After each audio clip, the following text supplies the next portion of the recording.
Hello everybody.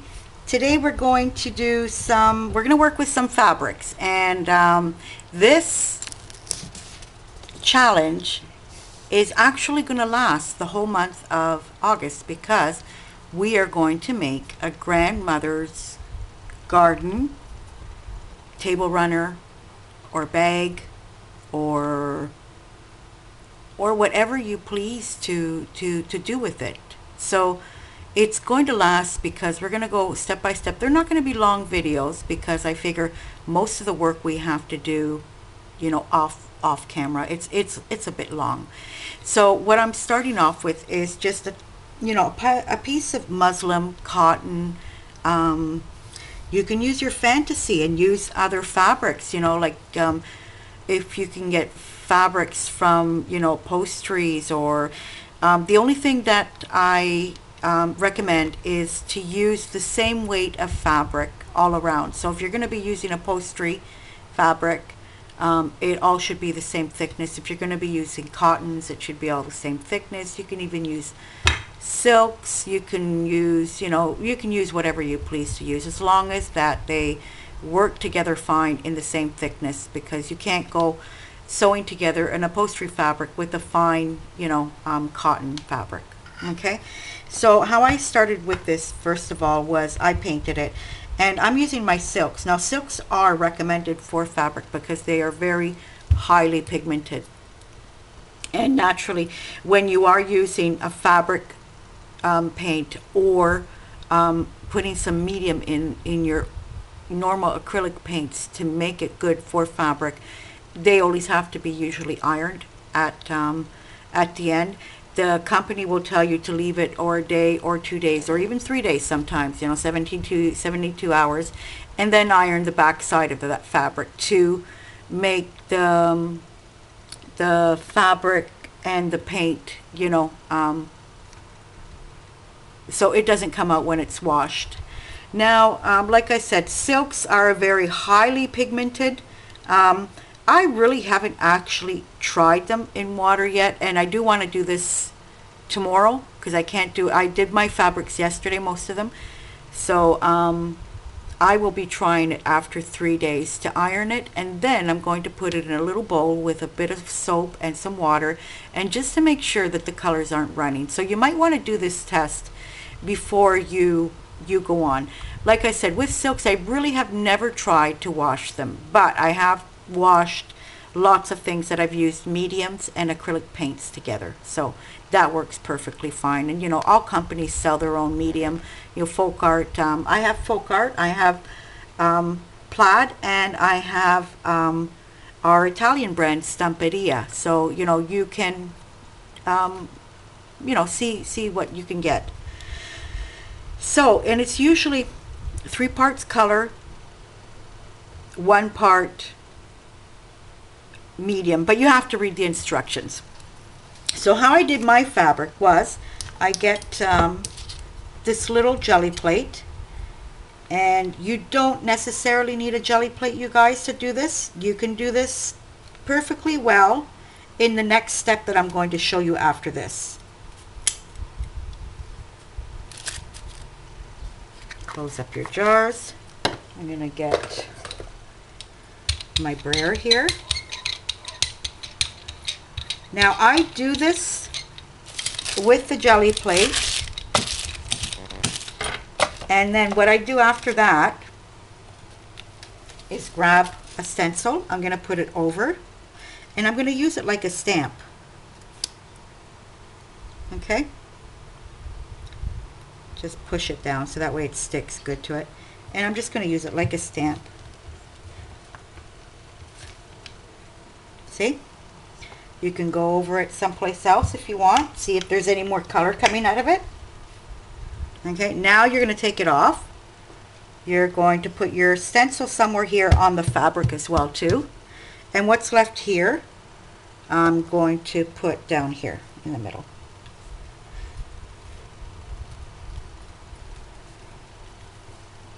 Okay, now what you can do is just grab a piece of paper. You don't want to make sure that it's all off. Now this is a little piece of jelly plate that I cut from my big one. Yeah, I cut my big jelly plate, you guys. I wasn't using the full size. So at the end, I ended up cutting it and having more or less an 8 by 10 one. And then I have these two. I have two small ones like this. So I'm going to grab another silks. We're just going to do one more, and then I'm going to show you another way that I did these fabrics. I know you guys have seen this all 100 times. Now, if you're doing it with silks, don't, you know, expect for the plate to be all covered up.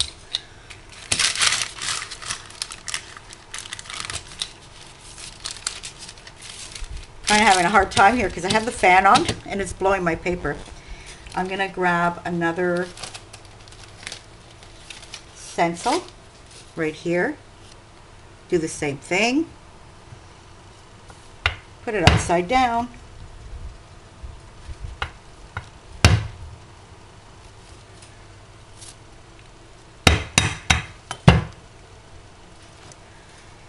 Okay, now with the jelly plate, I would do this a few more times all around just to fill up this square. And then I would grab my stencils, put them down, grab another color, sponge,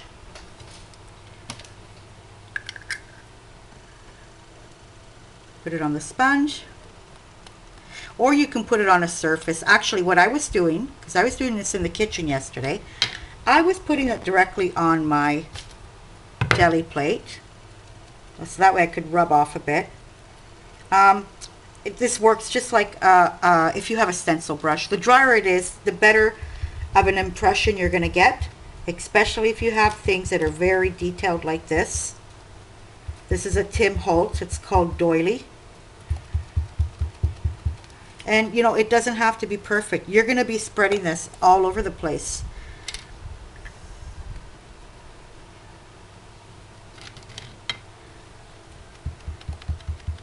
And just keep on doing that.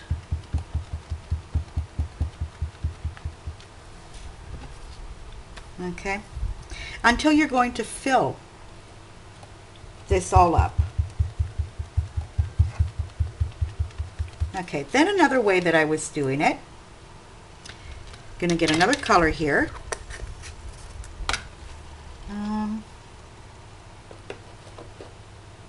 Let's see, nice green. I'm just going to wipe my palette, grab a little bit here, put it on my plate. Here I'm going to spread it out a bit.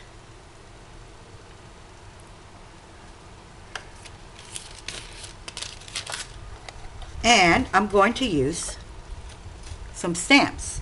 So I'm just going to put it in there. You know, this is really good to have. Now, you know, if you don't have a small jelly block, if you're using a jelly block, you can get your big one, your jelly plate, and cut a square or a circle or a rectangle in the middle of a page and set it on your jelly plate. So that way you have a little, then in that case you're going to have to turn your fabric onto the jelly plate instead of using it as a stamp, because it'll be pretty big to, you know, turn over, unless, you know, you have a big spot to work in and you can turn it.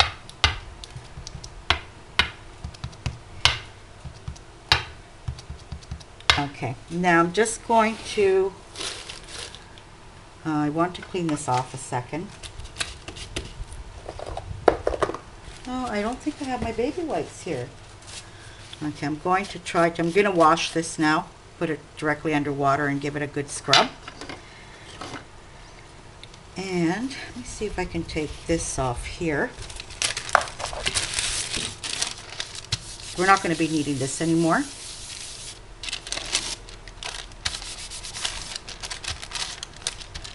Okay, So by this time, you're going to have your fabric completely full. Get rid of all these paints. And I'll leave this here just so that way it dries better. And you're going to end up with something like this. See that? Okay.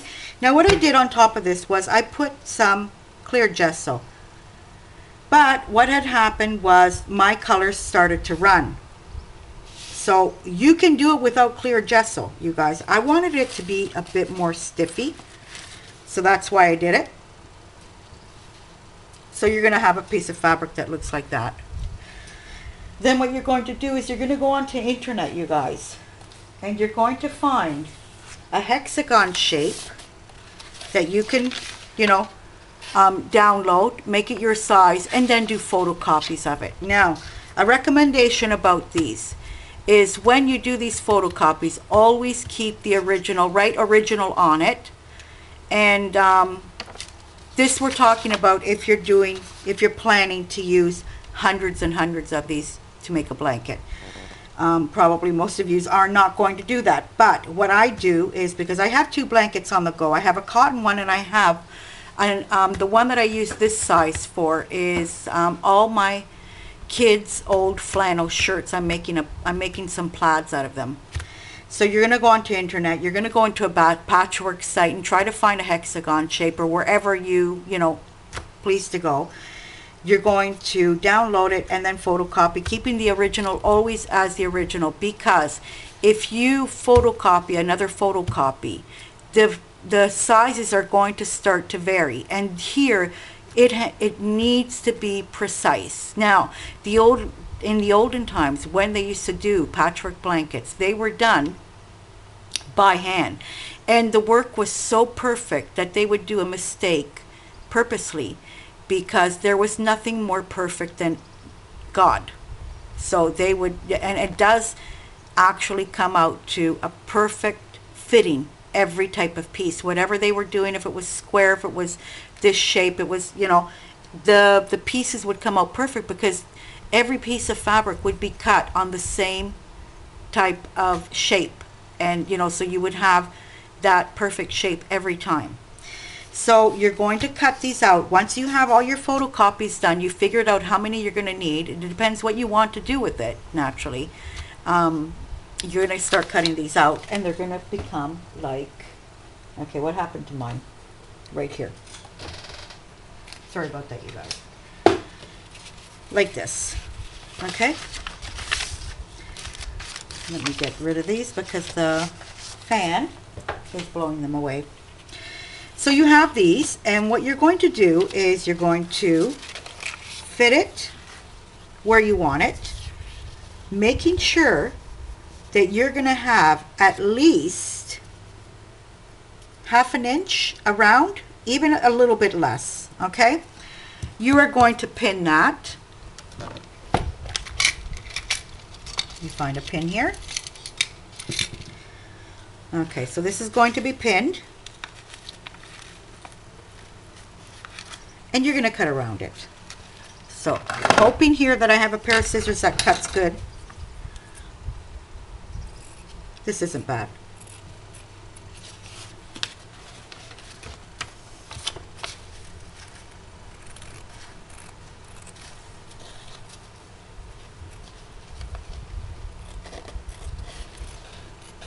So, whoever wants to participate this challenge, what you should be doing this week is getting your fabric ready. Make your photocopies, cut them all up, and prepare them like this. So now, I'm just going to show you a little piece. I should have threaded this before. I have a little piece of thread here just to show you the first piece and how to fold your corners. It's very simple. Once you get the hang of it, it's really neat to do in front of the TV.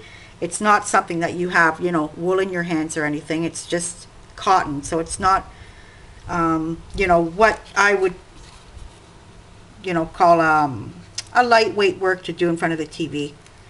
I say that because it's so hot here. So we're going to start to fold the fabric around the paper. Don't be too tight about this. You just have to fold it and you feel the paper up on top of here. Okay, I'm going to bring you down just a touch. And you're going to start sewing your fabric around the hexagon shape. Okay, now here we're close to a corner. So what I'm going to do is I'm just going to fold the fabric around that corner. And you have this little fold. So you're going to go in and come out there. And then you're going to anchor it just a touch like that. Okay? And continue sewing on. Now don't worry about the paper, you guys. Who doesn't know about sewing, patchwork, or anything like that? The paper will be taken off later on in the lessons. So there we have this piece here, like that. Okay. Now I have prepared a couple here, so you guys can see this, how they come out. I'll put them down here. Now if you want to, you can keep on adding to this, but like I say, a recommendation, you have to know what you're going to be doing with this thing first and make sure that the colors are going to be waterproof. Now you can go on doing this. I have some fabrics, they're not all here, I have a few that have been sent to me that I've been jelly plated, and I'm going to make sure that these are going to be, I can gesso them as well too, and they're going to be in the mixture of mine. I have a few that were done from Ross that I have to look for. I'm not exactly sure where they are, but I will find them. Or you can, I'm doing a video, or you can even put a piece of lace on top of it and continue sewing all the way around. Okay, so this is what, look in there. Non sono sicuro se io ce l'ho. Quella per l'elettricista. Guarda in cucina, nel cassetto là. Sì, ho capito. Mi sembra che ho visto qualcosa lì. Sorry about that, you guys. My son was looking for tape. And what you can do, oh, sorry. So what you can do is you can cover them with laces as well too, with the jelly print underneath. Use your imagination. You can cut little, you know, crochet things and put them on. You can, these can be sewn on. So in reality, you guys, but we'll go on to this for the next video. I want you guys to get all of these ready. And then what happens here is when we have, you know, a good amount already done, we are going to join them on one side here, and they're going to be whipped stitched all along the side here, very closely, and that way once you open them, you know, they're going to, and once they're all together, we can start taking the paper away. So I hope you guys, you know, I know it's going to be a long, it's going to be all month. This is what I'm going to be doing for the month of August. We're going to go slowly all together, whoever wants to participate. And if you don't, just watch and maybe save it for later, the videos. And what was I saying? So this is going to be for the whole month of August.